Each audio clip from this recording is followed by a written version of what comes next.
Hi, I'm Gracie Murphy. Welcome back to Journey to Justice. Today we're going to talk about another story in which God touched the life of a person. This is one of my favorite stories. It was in the end of November one year. It was a cold and rainy day, and we were going to visit a woman that we've worked with who has a disabled child. Her son actually is our head construction guy. We've known him since he was about 10 years old, and we helped her with her children growing up. She had a very elderly husband. She was young when she was married to an elderly man, and he was sick and couldn't really do a whole lot. And so her son Juan works for us as a construction guy. But we've helped the family with Christmas and with food, with medicine, treatments for her daughter Andrea, who has cerebral palsy. And one day we were stopping by on just another family visit to see how they were doing. And it was really dark and it was really cold. Her house is a adobe house with what they call those ceramic pieces on the roof. And we went inside, and it was really dark in the living room, loving on Andrea. And she began to tell me that her mother, who was 80 some odd years old and lives up on the mountain alone, was very ill and was not eating, and that they were afraid she was going to die very soon. And I said, well, where is she? And they said that she's in the next room in bed. So we went in there. It was cold, it was damp because of the adobe and the rain. It was really cold outside, and there was this frail little body sitting in the middle of a full-size bed, and pushed up against the wall. And she was just so sweet. And I sat down and I was talking to her, and she was telling me she couldn't eat and that she wasn't well. And she just had a wrinkly face that was just one of the most beautiful things I can remember about her in her spirit. I had met her before, and she had told me that she listened to every radio show that we have ever done up there on the radio in the mountain in her home. And I asked her daughter, and I asked her, I said, well, do you want us to pray over her for healing? And they were like, yes, we do. And I started talking to her, and it's like I wanted to be close to her. I wanted to put my arms around her, but she was on the other side of the bed by the wall, and it's a full-size bed. And I was just like, oh, the heck with this. I kicked off my sneakers and I climbed right into bed with her up in the corner and wrapped my arms around her bony body. And we joked about it, about, ministering to people, just throwing your sneakers off and climbing into bed with grandma, which is exactly what I did. It's pretty unheard of, but it was really personal. It was a really incredible moment in my life. And I began to talk to her about Jesus and healing.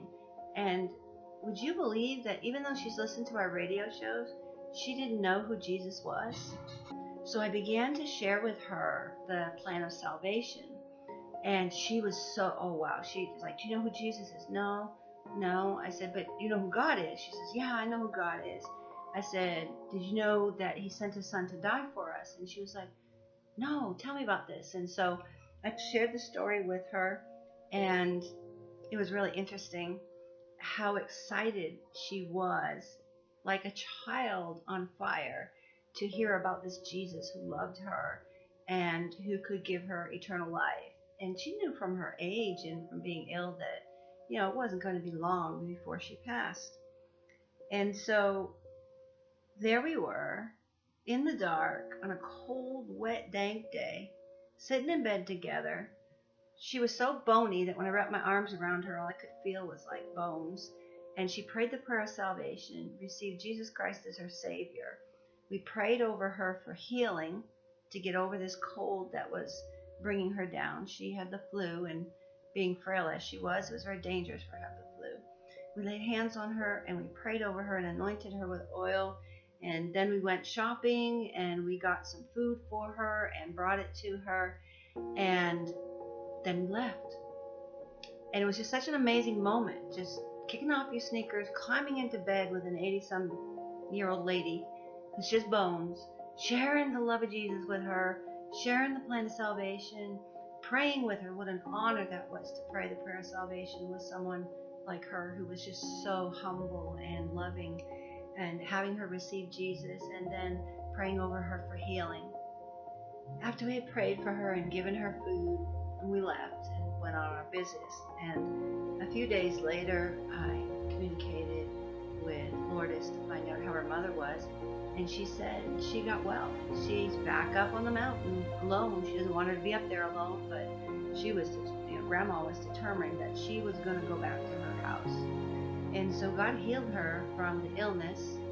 God saved her soul, and she went back up on the mountain to live her life. And she did live for another year or two, and then she went home to be with the Lord.